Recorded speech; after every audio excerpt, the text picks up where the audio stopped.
Okay, so now we're looking at the shoulder as part of this integrated movement, part of a chain of movement. One of these three big concepts around the shoulder we kind of want to grasp today coming out of this lecture. What do I mean by that? If you watch these people, just look at these images, these people doing tasks that involve the shoulder, you can obviously see that their full body is involved. Here, I mean, she's flexing her knees, her hips, her trunk, extending her neck, extending her wrists and hands, as well as flexing her shoulder and abducting her shoulder. Here, he's weight shifting, rotating his trunk a little bit, flexing his neck, all these different things, along with abducting his shoulder a little bit. He's horizontal abducting, internally rotating as he rotates his trunk, flexes, bends his neck. Again, full body. Shoulder involves the full body, not just the shoulder. We'll have to see pretty clearly in this first case. We have to look at the whole body. You can't just look at the shoulder and treat a shoulder successfully. Kind of think of kind of links in this chain. You'll see connections. You'll start to notice it if you start to think of. Remember, you're out seeing total hips in the nursing home, that sort of thing. We'll have issues with our opposite shoulder, with interconnecting fascia and that sort of stuff we'll get into. Think of this baseball pitcher as you pitch, or that momentum that's involved with throwing. If you just take a piece of paper and try to throw it with this full body motion like this pitcher versus just your shoulder, kind of get an idea of kind of what I'm talking about. How is it interconnected? A lot of different ways. The fascia, so these great bands of fascia going from shoulder to opposite hip kind of thing. You can see how it's kind of all, there's a spiral line, and this is the fascia. You can see how the body is kind of wrapped, interconnected. It really isn't separate. It's all kind of coming together. Other big muscles in the body, examples of this, you think of the latissimus dorsi, how it connects way down in the lower back and hooks up to the shoulder. It's like this muscle affects so much in terms of the trunk and the shoulder together. The psoas muscle, again, the lower body, upper body together, very much a part of how the shoulder works. There's this PT, I recommend if you ever go to a conference with him, and he kind of treats shoulders as we see them as occupational therapists. We see the shoulder as part of this connected functional movement. To do a task, you need this full body movement along with the shoulder. That's kind of how he treats it. You want to simulate the real world, and that's really how the shoulder's going to rehab versus artificial world of emotions, combining upper and lower body together. And getting away from this mentality of just looking at the shoulder. Can't just look at the shoulder. Can't just look at the hand. You look at the whole kind of chain of movement. He does these kind of kinetic link exercises. So here's a person in a sling. They can't move their shoulder yet. So they had some kind of surgery. This is just like our guy, our case for today. Here's something we can do with our guy with our case. This one right here, it's like a wood chopper kind of movement. He's kind of coming across his body as he chops the wood or starts a lawnmower. He's stepping and moving. Here is stepping and lifting as well.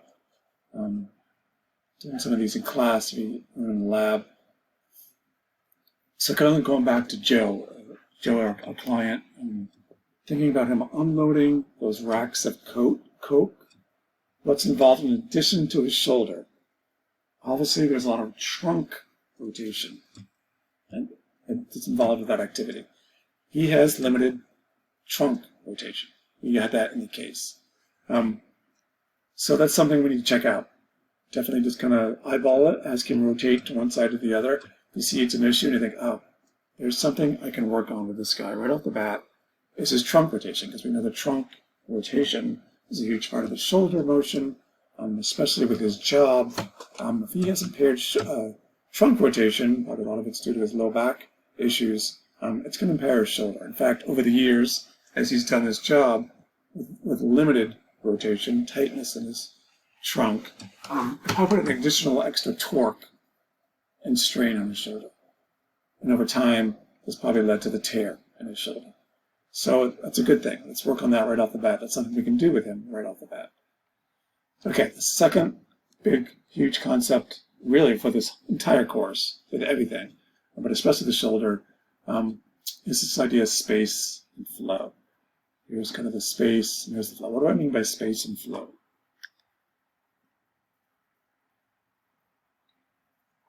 Flow is the supply of nutrients, the blood, going to the injured site. Nearly all orthopedic issues in the work class, in this class, involving the shoulder, hand, and wrist, are an issue of space and flow. It's compromised. In some way, it's compromised. They have a lack of flow. They can't heal from the wound. They're repeatedly irritating it. They calm it down, and then they re-irritate it. The swelling, the lack of space in there, we'll talk about what I mean more about that, impairs the flow of blood, the artery flow in, the nutrients to heal the injured site. Just as importantly as the veins and the lymph system coming away from the injured site, getting the swelling down, removing all that stuff that built up with lactic acid. We talked about that in work, and we'll talk about it Friday with the other class, that leads to pain, leads to injury, swelling, which impairs more space and flow. So it's very important that they have a healthy circulatory system that's not being impaired in any way. And you'll see, I'll give examples of what I mean by impaired in just a second. Here's an example. Look at this anatomy of the shoulder. The scalene muscles, part of the neck. This is the muscles we're really going to be keying in on today in the lab today, these scalene muscles. Look what's coming through, right through those scalenes. It's a brachial plexus. Those are nerves to the shoulder, the elbow, and the hand. So somebody might be having hand numbness and pain. If you're a narrow-minded OT, just sticking to the hand, you think, oh, they must have carpal tunnel, and you're just going to focus on carpal tunnel, but it's not going away. You need to look more proximally, potentially.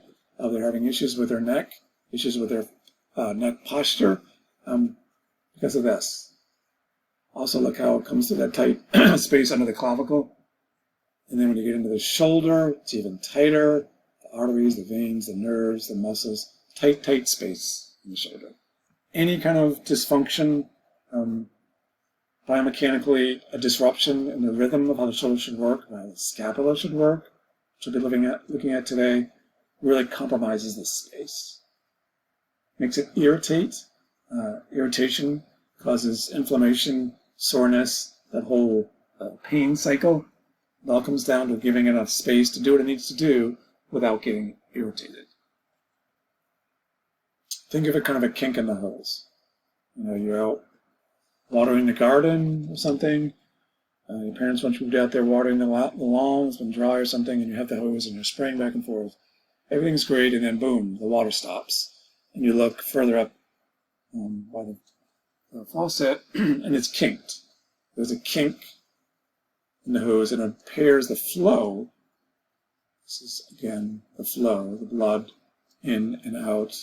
The flow by this kink. What causes kinks? We're going to be looking at all kinds of issues that cause kinks. The big one is the posture. Causes a pinching, impairment of the flow, which leads to injury and poor healing. All these problems. Really good reason to kind of think whole body, think proximally versus just distally when we're looking at it. A simple thing that really helps with that flow is just aerobic exercise. It's great for all kinds of neural issues, neuroplasticity, Parkinson's disease. They're finding aerobic activity has great things for that. So don't forget aerobics. It's a simple, basic thing. Getting them on a treadmill, getting on a bike, getting them up and moving is good for everything, especially good for the shoulder.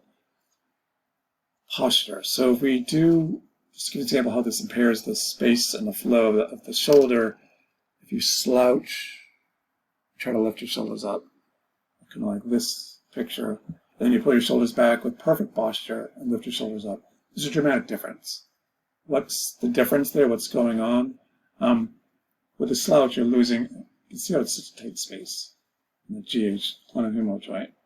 With the slouch, you're losing more and more space. It's kind of jamming up against the chromium. causing bursitis, bone spurs, rotator cuff issues, all kinds of problems. Comes down to a lot of cases, lack of space, poor posture. Huge reducer space problem, cause of the problems with the shoulder and the neck. Okay, so definitely check out the anatomy. Okay, so considering what we just learned about the posture and the scapula, how's that going to affect Joe? He's got issues with shoulder range of motion, so we can work on his posture for that, for sure. And he's also got issues around his neck. He's got the forward neck. That may be kind of causing stuff going on with his texting. His shoulders are going to limit his impaired posture. It's going to limit his shoulder range of motion. We can work on that. Again, before we even touch his shoulder, we can do different exercises for that, which we'll really get into next week. And it may be causing his neck pain. How can that forward head, that poor posture with the head, cause neck pain? Let's look at that. First of all, your head is like really, really heavy. It's what, 10 pounds? It's like a bowling ball. And as you look at this graphic down here, as you kind of come forward, this is kind of Joe, the forward head. The physics of it, the more you're forward, the heavier the head becomes. So it's like you have this extreme forward head. It's gone from 10 to 12 pounds to 42 pounds that you're trying to hold up.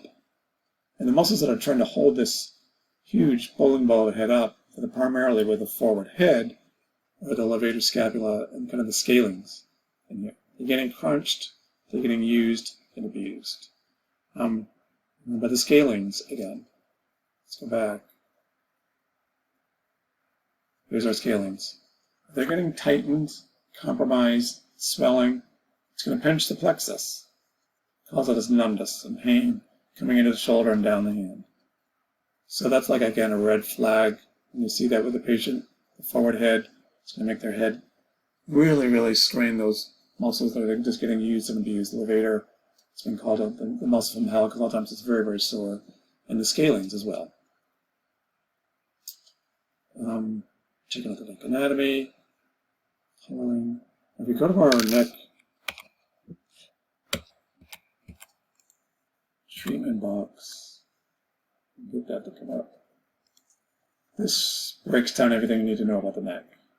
This is, and something that's great, things you need to know for the midterm. There may be questions around the neck that you need to know for the midterm. Pretty much you need to know this whole treatment box. All this stuff here. And we'll go through this more in depth in the lab. The Sperling compression test will teach you how to do this, how you treat it, environmental adaptations, and then the aerobics, we talked about the posture exercises, and we're really going to get into stretching the levators and scalings. See that, massaging, cervical traction. Great, great tool. Talk about that in work class. We'll get right into that in the lab. Kind of gives you an early and late stage. You need to know this really well. When you do your first video, what you can do after this class, you'll be prepared to do it. Use this. This will give you all the answers you need to answer that first video with this PowerPoint. All right, so let's go back to Joe. And let's get back at work as soon as possible. And how about with his neck pain? So if you think about his neck pain, texting, pull out your phone or visualize your phone. You can look at your phones right now. Usually, you're not supposed to look at your phones. You want to look at your phones. Turn your head down. Neck flexion really strains the scalings and levators in there. So that's a big part of his issue. Think about that. Sling, he's holding it in his left hand, trying to do it with his right. Puts him in an awkward posture. That neck flexion, that's probably the cause of issues going on with his neck. So let's look at that. The neck pain with texting. This is kind of how we're going to set these up for the midterm and then final exam, these cases that you'll get, and for your case videos. Here's the problem. Here's the measure. Pain is usually the measure in this class, not so much FIM scores. Cause. This is the new thing. How do you know that's what's causing? What is the cause of the neck pain? So clues that you got, you did the Sperling test, that it was negative. Talk about that in the lab, what that means. He had that poor posture, and we palpated when he had pain in the scalings elevator. Posture retraining is easier. What you're going to do, your manual therapy, ice, environmental changes around the texting, trunk range of motion. So you have these kinds of goals, learning and addressing, all that sort of stuff. This is kind of a quick one, but this is what you're going to be doing for the midterm. Quick and simple one. Okay, going back to the objectives. What was the underlying cause of the truck driver's rotator cuff tear?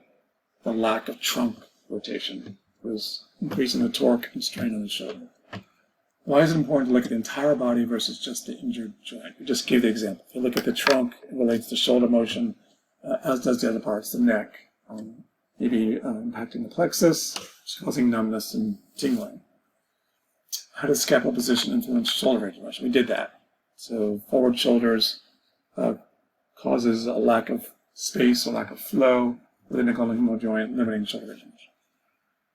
How does neck pain cause hand pain? Think of forward head, tight scalings, pinching the brachial plexus, which run through the scalings, and those nerves go all the way down to the hand.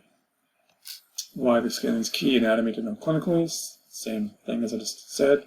Key tests to screen out cervical complications. This will screen out whether it's a severe kind of thing that you want to get some help on. The Sperling compression test.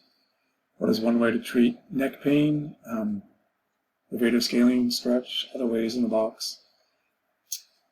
And this is kind of trying to get you to think about the anatomy functionally versus just memorizing the images and the wording.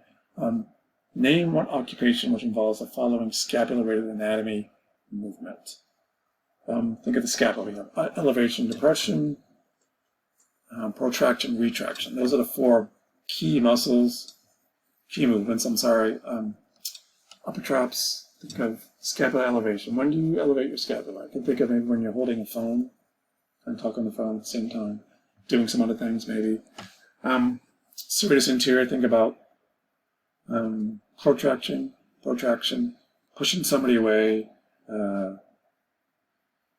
opening a door. Rhomboids, retraction, closing the door. Skiing, cross-country skiing, rowing.